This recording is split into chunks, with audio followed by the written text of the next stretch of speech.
He was 37 years old. A good man. Honest. Hard-working, always polite, always responsible. But no matter how many hours he worked, he was always broke. Rent was due. His car needed repairs. Groceries were getting more expensive. And even though he didn't spend on luxury, there was never enough at the end of the month. He blamed the government, the system, his job, his upbringing. And sometimes quietly he blamed himself. But here's what he didn't know. He wasn't poor because of what he earned. He was poor because of how he thought. Let me explain. Growing up, he heard the same things most of us did. Money doesn't grow on trees. Rich people are greedy. If you work hard, you'll succeed. Don't take risks. It's better to be safe. These words became the script of his life. So even when he got a better job, he still spent like someone who feared the future. Even when he saved, it was out of anxiety, not strategy. Even when opportunity knocked, he didn't open the door, because his mindset was still behind bars. And then one day, something changed. He was sitting in traffic, frustrated. The radio played an interview with a man who had grown up in poverty and built an empire, not through luck, not through inheritance, but through one thing: mental transformation. The man said, "The poor chase money. The rich attract it because they think differently." That line hit him like a brick. For days he couldn't shake it. So he started digging. He read books, listened to podcasts,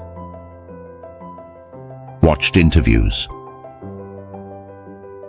He wanted to understand what separates the rich from the rest, and what he discovered changed everything. It wasn't intelligence. It wasn't talent. It wasn't even opportunity. It was belief. And it was identity. The rich didn't just believe they could be wealthy. They believed they should be. They saw money as a tool, not a threat. They believed in growth, not limitation. They took responsibility, not excuses. They didn't wait for luck, they created it. So he made a decision to change his internal script. He started with his language. No more, "I can't afford it." Instead, "How can I afford it?" No more, "That's too risky." Instead, "What's the worst case scenario if I try?" No more, "I'm not good with money."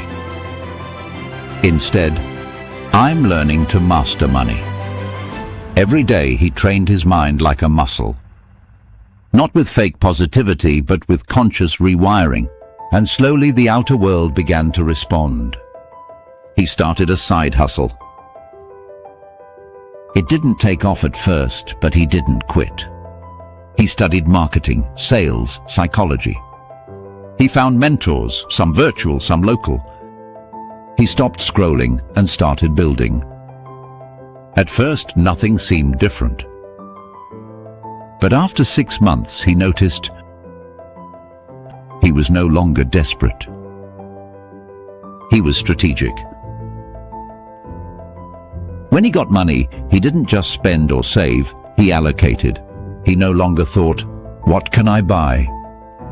He asked, "What can I build?" And people started noticing.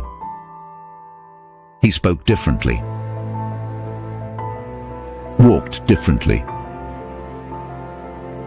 He no longer sounded like a victim, he sounded like a creator. 2 years later, he quit his job. Not because he hated it,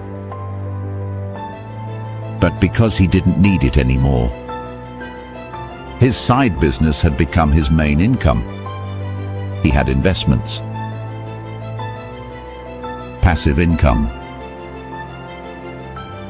and most of all, he had peace. He wasn't chasing money. He was attracting it. And it all started not with a financial advisor, a business loan, or a lucky break, but with a silent decision to change how he thought. Here's the truth. Most people will never be rich. Not because they don't work hard, but because they refuse to upgrade their mindset. They want different results with the same beliefs. But wealth doesn't start in your wallet. It starts in your identity. You are not just someone trying to make ends meet. You are a future investor, a creator of value, a problem solver, a builder. But you have to see yourself that way before the world does. It's not about arrogance. It's about alignment. Because here's the secret. Money flows to clarity, to certainty, to those who know what they want and believe they can get it. So if you're tired of struggling, start with your thoughts. If you want abundance, train your mind to see possibilities, not problems. If you want freedom, stop thinking like a prisoner of circumstance. Because once your mind becomes rich, the rest will follow. And here's the challenge for you. For the next 30 days, speak to yourself like someone who's already wealthy. Even if your account says, even if your job is temporary, even if you're still in debt. Talk like a builder. Think like an investor. Move like a leader. And when doubt shows up, and it will, remind yourself, the shift has already begun. Because it doesn't matter where you start. It matters where you're going. And it all begins in the most powerful place on earth, your mind.